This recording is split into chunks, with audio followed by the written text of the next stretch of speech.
Hello बच्चों, नमस्ते। स्वागत है एक बार फिर से आप सभी का आपके अपने YouTube channel Mahesh Sharma maths classes में। बच्चों, अभी तक हमने 60 कार्यपत्रक और ओसीआर आधारित आकलन 2 है उनका अध्ययन कर लिया है। आज एक नई सीरीज शुरू होगी। इसके अंदर हम कौन सा कार्यपत्रक पढ़ेंगे? 61 नंबर। इसके अंदर भी गद्यांश और पद्यांश से संबंधित क्वेश्चन है। तो सबसे पहले हमें ये जो अनुच्छेद दिया हुआ है उसको पढ़ेंगे और उसके बाद में इससे संबंधित जो क्वेश्चन है उनके आंसर देंगे। तो चलो बिना देरी किए हम शुरू करते हैं इससे अनुच्छेद को कि डॉक्टर राजेंद्र प्रसाद ने गांधी जी के असहयोग आंदोलन को सफल बनाने में प्रमुख भूमिका निभाई। गांधी जी ने असहयोग आंदोलन चलाया था, तो उसमें डॉक्टर राजेंद्र प्रसाद है वो इनके सहयोगी थे। उन्होंने देश के किसानों की समस्याओं को दूर करने के लिए अनेक प्रयास व आंदोलन किए। भूकंप पीड़ितों की सेवा तथा अत्यंत परिश्रम करने के कारण वे शीघ्र ही लोकप्रिय नेता बन गए। वकालत की शिक्षा प्राप्त करके थोड़े ही समय में उन्होंने इस क्षेत्र में अपना महत्वपूर्ण स्थान बना लिया था। वे इनके विचारों से इतने प्रभावित थे कि वकालत छोड़कर असहयोग आंदोलन में कूद पड़े। वे इनके यानी किसके?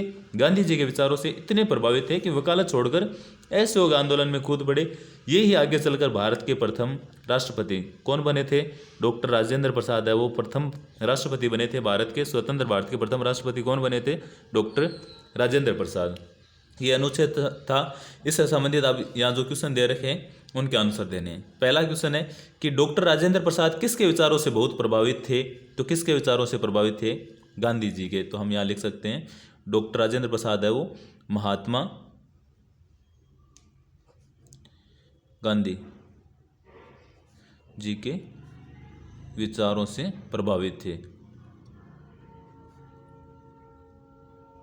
महात्मा गांधी के विचारों से बहुत अधिक प्रभावित थे।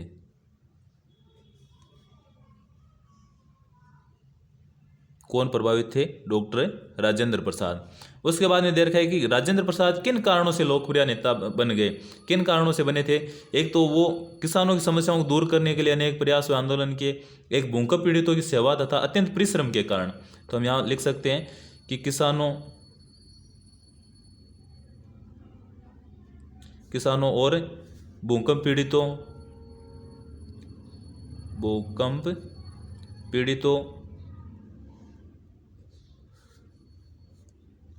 की सेवा व अत्यंत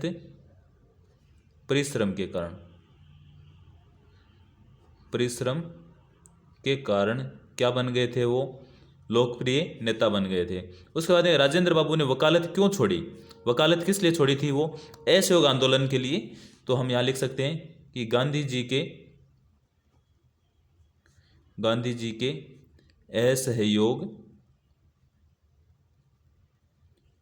के असहयोग आंदोलन में भाग लेने के लिए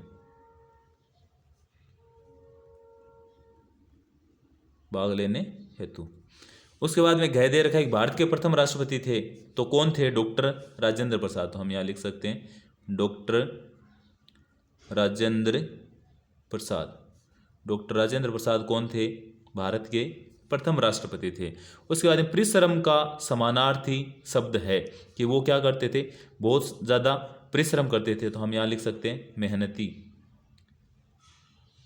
बहुत ज़्यादा मेहनती थे। उसके बाद में दिए गए शब्दों के विलोम शब्द लिखिए। दूसरा क्वेश्चन दे रखा है प्रभावित। तो प्रभावित का विलोम शब्द क्या हो जाएगा? अप्रभावित।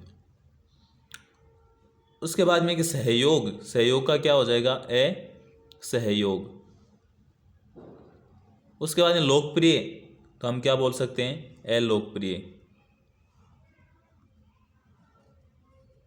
उसके बाद सफल, तो सफल को क्या बोल सकते हैं? इसका विलोम शब्द क्या हो जाएगा? असफल। तो प्रभावित का अप्रभावित हो गया, लोकप्रिय का अलोकप्रिय, सहयोग का असहयोग और सफल का असफल। उसके बाद तीसरा क्वेश्चन एक वाक्य पूरे कीजिए। जो इस बॉक्स में जो शब्द दे रखे हैं की, के, को, की, इन सब का प्रयोग करके ये वाक्य पूरे करने कि डॉक्टर प्रसाद ने किसानों समस्याओं को दूर किया। तो आप बोलोगे सर डॉक्टर प्रसाद ने किसानों की, तो हम यहाँ क्या लिख देंगे? किसानों की समस्याओं को दूर किया। उसके बाद में गांधी जी साथ, तो गांधी जी के साथ असहयोग आंदोलन में कूदे।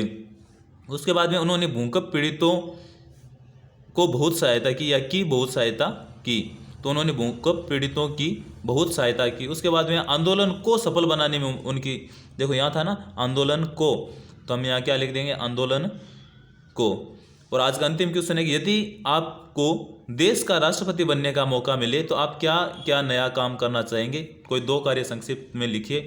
तो आप अपनी तरफ से लिख देना, जैसे मैं ये लिख दूं कि अगर मुझे राष्ट्रपति बनाया जाए तो मैं किसानों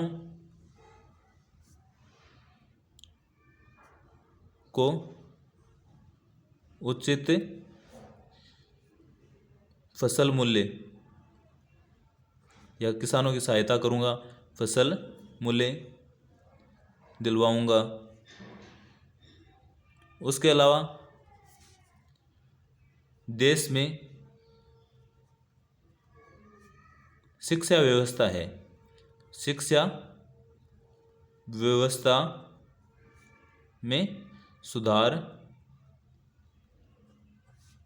करूंगा या करने का प्रयास करूंगा। आप भी इनकी जगह अपने माइंड में कोई आ रहा है कि भाई अगर मुझे राष्ट्रपति बना दिया जाए तो मैं ये काम करूं, तो आप वो भी लिख सकते हो। ये था अपना कार्यपत्रक 61। आप सबको कैसा लगा, अच्छा लगा हो तो लाइक करना, कमेंट करना, और अगर चैनल को अभी तक सब्सक्राइब नहीं किया है तो ज़रूर कर लेना, ताकि जो भी अपनी नेक्स्ट क्लास हो या सुबह की मैथ्स की क्लास हो उन सब के नोटिफिकेशन आपको मिल जाए। Thank you.